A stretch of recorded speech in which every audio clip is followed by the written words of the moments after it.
If you're living life wishing that you could have some of the things you've always wanted or do some of the things you've always dreamed of, but you feel trapped financially, maybe you've simply been needing someone to help you create a plan to get there. Well, beautiful dreamer, then today's episode is for you as we tackle setting financial goals.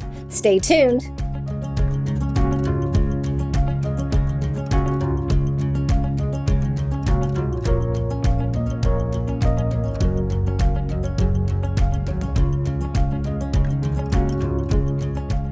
Hey there, beautiful dreamer.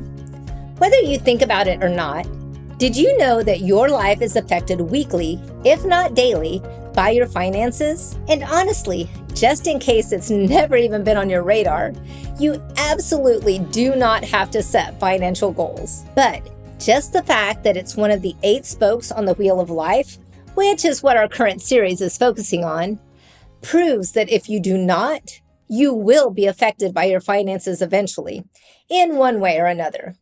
Whether it blows up in unmanaged credit card debt, unexpected health expenses, or any other unplanned for emergency. Trust me, I have had more than my fair share of these. As the saying goes, if you fail to plan, you plan to fail. Especially when it comes to your financial freedom. So let's talk about what setting financial goals looks like after all. You may just be thinking, show me the money. But seriously, if you participated in some of my earlier episodes where we talked about what your dream life would look like, and we created a vision board with 1, 3, and 5-year goals, chances are in both of those exercises, they required some form of financial investment in one way or another. Because even if you're one of those people that are just living paycheck to paycheck, I hate to break it to you, but financial goals aren't solely about being able to pay your bills. They are about moving from beyond the day-to-day and the week-to-week. In fact, financial goals can include saving for a vacation. Remember how we talked about planning that dream trip? Or maybe saving up for a down payment on a house, a car, maybe starting a college fund, etc. In fact, I want you to go back to the drawing board. Just in case you missed the dream and vision board exercise, I want you to take the time to write down at least 3 things that you would like to accomplish in your lifetime. I'll wait. Okay, now do any of those things you just wrote down require finances? I thought so. If you want to go on a vacation or a dream trip or travel in any capacity, there's going to be some sort of financial investment involved. Anything from just filling up with a tank of gas to buying plane tickets, paying for where you're going to stay, etc. And although I did recently see that someone won $1 million on a scratch-off lottery ticket, the chances are very slim for that happening to the rest of us. So if we actually want to accomplish those dream goals, we need to be intentional about planning now. Let's talk about some basic, fundamental first step goals. There was a season in my life that my husband and I actually facilitated some Dave Ramsey courses at our church for a few years there. Now, if you've never done a Dave Ramsey financial class, I would suggest looking one up. In fact, I'm going to drop a link in the show notes because they are life-changing for the better. But for now, let's just talk about those basics. The first step is to have a budget if you don't already have one in place. The good news is you can easily Google budget forms, and you can find a huge array of them to download for free on the internet. In fact, I think I'm also going to include a link for that. The main idea behind having a budget is to be able to visibly see how much money is coming in and how much money is going out. Unfortunately, for the majority of people, their expenses either equal or exceed their income. This is why it's so easy to become dangerously in debt with even the slightest unexpected financial emergency. So, what this looks like, at the top of your paper, you can just put your monthly or weekly income, followed by your monthly and weekly expenses, which you will then subtract from your income. If you're like me and most people, the top line rapidly disintegrates. And if the two amounts are frighteningly close to each other, occasional splurges, which can be anything from coffee to a meal out, or even a medical or vehicle expense, can quickly tilt the balance on your financial freedom. So one of your first goals after creating a visual budget should be to make sure that your income exceeds your expenses at a healthy level. Okay, I am not going to tell you how to determine what healthy is for you. It's just like the weight thing. We all have different ideas of what healthy looks like. But I am going to throw in one of Dave Ramsey's suggestions for your very first pre-steps. That is to focus everything on saving up at least $1,000 as an emergency fund. I actually have mine in savings. It took me a while, but now I don't even think about it being there. Because this will alleviate ruining your budget when an emergency does come up, whether for a vehicle or a minor health emergency. If you've ever had to replace a ruined tire unexpectedly, you know what I'm talking about here. Okay, once that's out of the way, now we can start really planning. Let's go back to that list of 3 things that you were dreaming of. Choose one of them to create a financial goal for. Here are some examples. Buy a car, buy a home. How about buying some new furniture or starting a business? And again, taking that dream vacation, which I'm saving up for right now. Now, just like creating a budget, the first step is to determine what the cost will be. It could be anything from a few $100s as a down payment on a car, all the way up to thousands of dollars for that house or dream vacation. Now, we need to set a goal to accumulate that money because it doesn't just drop in your lap.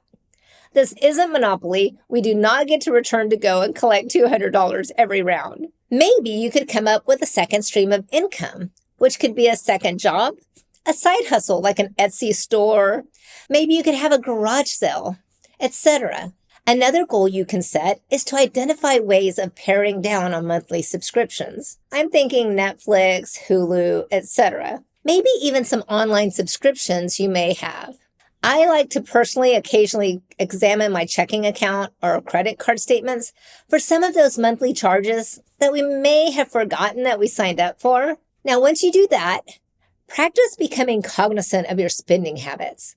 For coffee, meals out, going to the movies, or out of town on the weekend for no special reason, etc. You would be surprised at how quickly your finances are eaten up by some of these things that bring momentary enjoyment, but are keeping you from your long-term dream goal. So, let's brainstorm on how you can change your mindset from your current unnecessary spending habits to become more intentional with restructuring them for special events or a treat. Is grabbing an overpriced coffee or latte consistently really a necessity? Or could you save it for a special treat or a special occasion? Maybe as a reward for saving that emergency fund. Another way to cut expenses and at the same time manage your health goals, so you kind of get 2 for 1 here, is to meal prep and take your lunch to work. You can usually save money while also eating healthier at the same time. I know this won't work for everyone in all situations, but it's definitely worth giving a thought. In the same way, stopping through the drive-thru on your way home from work or after picking up the kids when you're so tired, instead of doing a crock pot meal or pre-planning your family dinner ahead of time. It can seem like a time saver, but is the cost really worth it when you examine your long-term goals? Or maybe you can come up with some other creative ways to contribute to your financial goal, such as accumulating points, using coupons or rebates, etc. I know I keep promising to share my experience, but a huge part of being able to take my dream vacation to Europe was by utilizing airline miles that I had accumulated over several years. Who knew that you could use airline miles for hotels in Europe as well? I hope this gave you some inspiration and motivation to believe that you can actually accomplish one of those dream goals that seem so far off. And more importantly, I hope that you can recognize that daily and weekly decisions can add up and can either contribute or hinder you from pursuing that goal.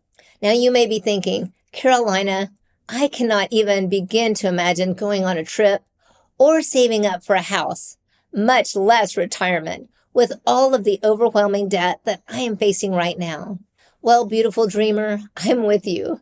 I just want to encourage you that the exact same techniques for saving up for a dream goal are the same ones that you can utilize to get you back to a place where you can breathe again. In fact, when you're planning your financial goals, right after achieving that emergency fund we talked about, you can begin addressing all of your debt as one of your achievable goals. Look back at your budget that I know you created at the beginning of this podcast, and now make a list of those debts or expenses from the smallest to the largest. Dave Ramsey uses a technique he calls the debt snowball method.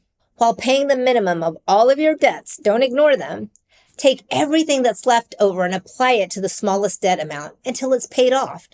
And then you move on to the next smallest amount, and you keep repeating until you pare down your debt.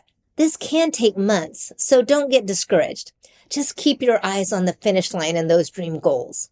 Remember to apply the things that we talked about earlier, and paying off one of your small debts would certifiably be a reason to celebrate. In fact, becoming diligent on how you manage your finances is rewarding in more ways than one. Proverbs 21:5 encourages us that the plans of the diligent lead to profit, as surely as haste leads to poverty. Let's talk about that word haste. Have you ever heard of delayed gratification? It's really disheartening that our society promotes getting into debt financially so that you can have something immediately instead of just setting a goal and saving for a few weeks or months for it. So God knew what he was talking about when he said that haste leads to poverty. Let's all keep that in mind when the holidays roll around and we think we have to spend all of our money on Christmas gifts. In fact, that's another great goal. Start saving now for those Christmas gifts you may want to buy. Okay, once you get your finances into an achievable order and you become a pro at achieving your smaller goals, then you can start implementing the same processes into bigger goals like a college fund, retirement, etc. Now, please don't hear me say that you can never splurge. The whole purpose behind creating financial goals is so that you can actually do the things that you desire to do. You just want to be the one that is in control of your finances and where they go instead of them controlling you. Can I hear interest fees, anyone? So yes, remember to reward yourself every now and then, whether it's with a new outfit, a meal out, or even a big screen TV. You are working hard on creating those SMART goals and becoming the woman that God created you to be. Personally, I would love to know if you're enjoying this series on the Wheel of Life and how to set practical goals to keep your life in balance. So please like and share this episode with your friends or on social media, and let me know which financial goal you set, and keep me updated with how you're doing in the comments below, because I want to be here to encourage you, and I truly want you to live in such a proactive way that you begin to believe that happily ever after isn't a lie.